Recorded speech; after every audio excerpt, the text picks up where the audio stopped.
کی کوشش کریں، اس کے بعد انشاءاللہ تبارک تعالیٰ صلاۃ و سلام اور فاتحہ تعلیم ہوگا۔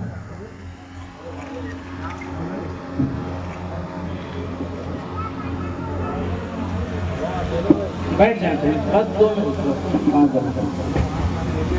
آپ حضرات سے گزارش ہے کہ آپ حضرات اپنی اپنی جگہوں میں بیٹھ جائیں، اور جب صلاۃ السلام کے بعد آپ حضرات علماء کرام سے بچوں سے مل لیجیے گا۔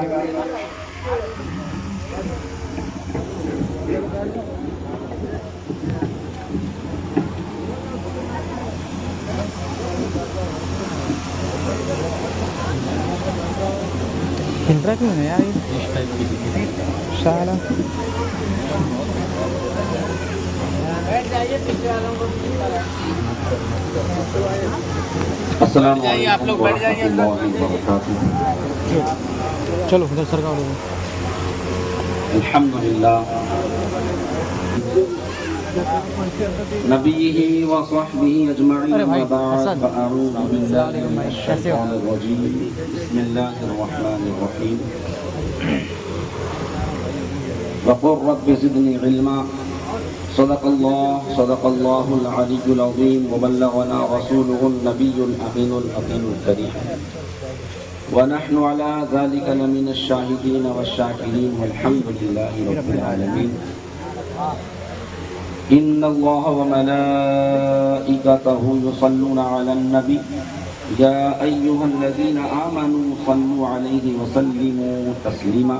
اللهم صل على سيدنا محمد اللهم صل على محمد وعلى ال سيدنا محمد وبارك وسلم، صلوا عليه صلاة وسلاما عليك يا رسول الله صلی اللہ تعالی علیہ وآلہ وسلم۔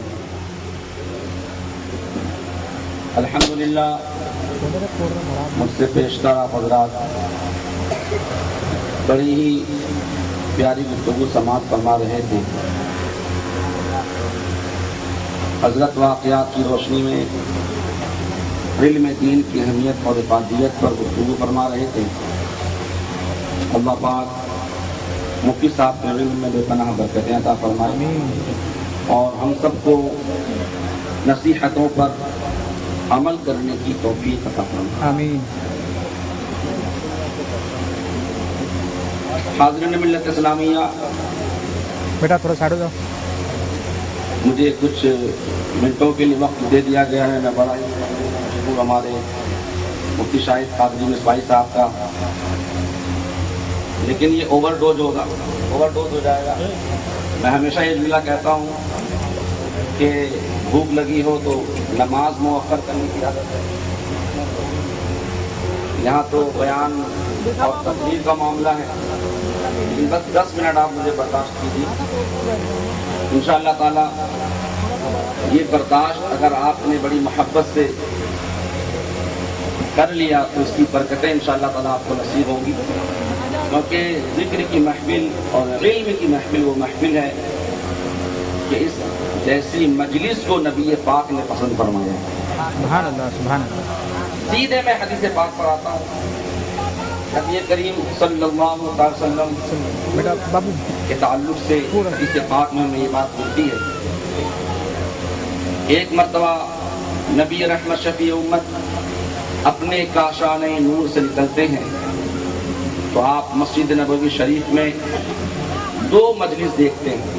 کتنی مجلس؟ 2 مجلس، 2 مجلس، 2 حلقہ، 2 طرح کے لوگ کو دیکھتے ہیں۔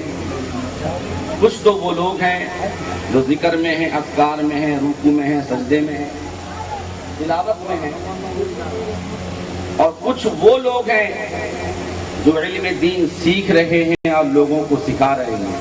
سبحان اللہ سبحان اللہ۔ نبی رحمت شفیع امت آقا نعمت دیکھ کر خوش ہو جاتے ہیں، دونوں حلقے کو دیکھ کر خوش ہو جاتے ہیں، کیونکہ دونوں حلقہ وہ ہے جسے نبی کریم صلی اللہ تعالی وسلم کی تعلیم کا اثر معلوم ہوتا ہے۔ لیکن علم کی مجلس اور سیکھنے سکھانے کی مجلس کی کتنی اہمیت اور افادیت ہے کہ نبی کریم صلی اللہ علیہ وسلم ارشاد فرماتے ہیں، اللہ پاک دونوں پر رحم نازل فرمائے، رحمت نازل فرمائے۔ وہ جو مجلس ہے، وہ جو حلقہ ہے جہاں لوگ نماز پڑھ رہے ہیں، رکوع کر رہے ہیں، سجود کر رہے ہیں، ذکر کر رہے ہیں، تلاوت کر رہے ہیں، یہ لوگ آخر میں خدا سے دعا کریں گے تو اللہ چاہے گا تو دے گا اور اللہ چاہے گا تو نہیں دے گا۔ لیکن یہ جو مجلس ہے جو نادانوں کو دین سکھا رہے ہیں، اللہ پاک دین مانگے انہیں عطا فرما دے گا، بے شک، سبحان اللہ سبحان اللہ۔ دین مانگے عطا فرما دے گا۔ آپ نے دیکھا کہ نبی رحمت شفیع امت نے دونوں حلقے کی تعریف فرمائی، لیکن پسند اس حلقے کو فرمایا جس حلقے میں دین سیکھا اور سکھایا اور پڑھایا جاتا ہے۔ آخر اس کی وجہ کیا ہے؟ ہم حدیث کی روشنی میں خود نبی کریم کی بارگاہ میں دستبردہ عرض کرتے ہیں، یا رسول اللہ، آخر اس کی وجہ کیا ہے کہ آپ دونوں محفل کی تعریف کر رہے ہیں، دونوں حلقے کو پسند فرما رہے ہیں، لیکن علم کی مجلس والے کی شان بیان کر رہے ہیں۔ آخر وجہ کیا ہے؟ آؤ نبی کریم کی بارگاہ میں حاضری دیتے ہیں، وہاں سے ہم اس معاملے کو سلجھاتے ہیں، اپنی الجھنیں دور کرتے ہیں۔ ایک شخص نبی کریم کی بارگاہ میں آتا ہے اور عرض کرتا ہے، یا رسول اللہ، ای الاعمال افضل، سب سے بہترین اعمال کیا ہے؟ سب سے اچھا عمل کیا ہے؟ سب سے افضل عمل کیا ہے؟ نبی کریم ارشاد فرماتے ہیں، اللہ کی معرفت۔ کیا؟ اللہ کی معرفت۔ پھر وہ شخص عرض کرتا ہے، یا رسول اللہ، میں علم کے بارے میں نہیں، معرفت کے بارے میں نہیں پوچھ رہا ہوں، بلکہ عمل کے بارے میں پوچھ رہا ہوں۔ دو بار پوچھا تو نبی کریم نے یہ جواب دیا، تیسری بار پوچھا تو نبی کریم نے یہ جواب دیا، چوتھی بار پوچھا تو نبی کریم رؤوف الرحیم ارشاد فرماتے ہیں، سنو، سب سے بہترین عمل یہ ہے کہ علم کے ساتھ تھوڑا عمل کرنا زیادہ اللہ کو پسند ہے کہ بے علم زیادہ عمل کرنا۔ بے شک، سبحان اللہ سبحان اللہ۔ علم کے ساتھ، بولیے، علم کے ساتھ تھوڑا عمل کرنا یہ خدا کو زیادہ پسند ہے کہ بے علم انسان زیادہ عمل کرے۔ اس لیے کہ میں اس ملافظ سے کہہ رہا ہوں، نبی کریم کہنا یہ چاہتے ہیں کہ جو علم والا ہوگا اس کی نماز بھی علم کی روشنی میں صحیح ہوگی، جو علم والا ہوگا طہارت بھی اس کی درست ہوگی، جو علم والا ہوگا تلاوت بھی اس کی درست ہوگی، جو علم والا ہوگا دین کی سمجھ پوری صحیح رکھتا ہوگا، اور جو بھی علم ہوگا عمل تو زیادہ کر رہا ہوگا لیکن جو نماز کی بنیاد طہارت ہے وہ بہتر نہیں ہوگی، نماز سے قائم کرنے کی جو شرائط و فرائض ہیں وہ بے علمی میں وہ ادا کر رہا ہوگا۔ معلوم یہ ہوا کہ نبی کریم صلی اللہ علیہ وسلم نے علم کی محفل کو پسند فرمایا ہے، عالم کو پسند فرمایا ہے، اس لیے کہ علم وہ ہے جس سے انسان کو خدا کی معرفت حاصل ہو جاتی ہے، علم وہ ہے جو انسان کو انسان بناتا ہے، علم وہ ہے جو انسان کو بند کھول سے نکال کر پوری دنیا میں روشن کرتا ہے۔ سبحان اللہ سبحان اللہ سبحان اللہ۔ اللہ اکبر اللہ اکبر، یا رسول اللہ۔ پوری دنیا میں انسان روشن ہو جاتا ہے۔ آج آپ دیکھیں دور دراز کے بڑے بڑے علماء ہیں لیکن ان کی محبت آپ کے دل میں ہے۔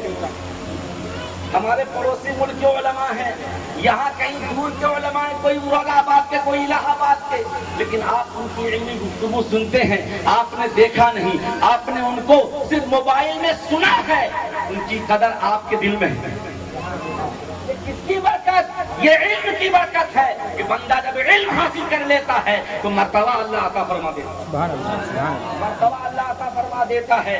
اب بتاؤ نا، جو میں نے آیت کریمہ کی تلاوت کی ہے، نبی کریم رؤوف الرحیم کو دعا سکھائی گئی، کیا؟ وَقُلْ رَبِّ زِدْنِی عِلْمًا، اے محبوب تم فرماؤ یہ دعا کرو، کیا مولا میرے علم میں اضافہ فرما۔ امام قرطبی ارشاد فرماتے ہیں، اس سے یہ بات ہمیں اشارے میں معلوم ہوتی ہے کہ علم سے بڑھ کر، علم سے افضل، علم سے اعلیٰ کوئی چیز نہیں ہے، اس لیے کہ اگر علم سے اعلیٰ کوئی چیز ہوتی تو دعا کی تعلیم میں وہ سکھایا جاتا، لیکن خدا رب کائنات نے خدا ذوالجلال نے نبی کریم کو تعلیم دیا تو علم کے اضافہ کے لیے، علم میں اضافہ ہو جو اس بات کی دلیل ہے اس کائنات کی ساری ضرورت ایک طرف ہے لیکن علم کی ضرورت سب سے اوپر ہے۔ اس لیے علم حاصل کیجیے. اور میں یہ کہتا ہوں بچے کو ڈاکٹر بھی بنائیے, وکیل بھی بنائیے, اس لیے کہ ہونا ضروری ہے. لیکن میں ساتھ یہ بھی کہتا ہوں ڈاکٹر کے ساتھ ساتھ عالم دین بنائیے. عالم دین میں ساتھ ساتھ عالم دین ہوگا تو مریض سے پہلے اس کی پاکٹ کو نہیں دیکھے گا, وہ مریض کو دیکھے گا. وہ مریض کے پاکٹ کو نہیں دیکھے گا, آپریشن کا پیسہ ہے نہیں, میڈیسن کے پیسے ہے یا نہیں, بلکہ اس کا علم اسے روشنی دے گا. یہ پیسہ بعد میں دیکھنا, انسان پہلے دیکھ لو,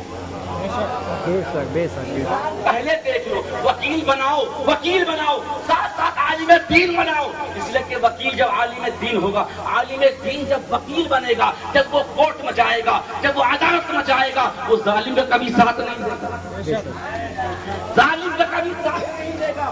اس لیے کہ علم کی روشنی اور علم دین کی روشنی, یہ وہ روشنی ہے جو انسان کو حق کے راستے پر چلنا سکھاتا ہے, حق کا ساتھ دکھانے, حق کا ساتھ دینے کی تاکید فرماتی ہے. اسی لیے سنی مسلمانوں, ڈاکٹر بھی بنیے, عالم بھی بنیے, وکیل بھی بنیے, عالم بھی بنیے. اسی لیے کہ جب یہ دو چیزیں ملتی ہے نا, جب یہ دو چیزیں ملتی ہیں انسان ایجوکیٹڈ ہوتا ہے. دو چیزیں ملتی ہے, انسان ایجوکیٹڈ ہونے کے ساتھ ساتھ دنیا والے علم حاصل کرنے والے کے ساتھ ساتھ وہ علماء دین میں بھی شامل ہو جایا کرتا ہے.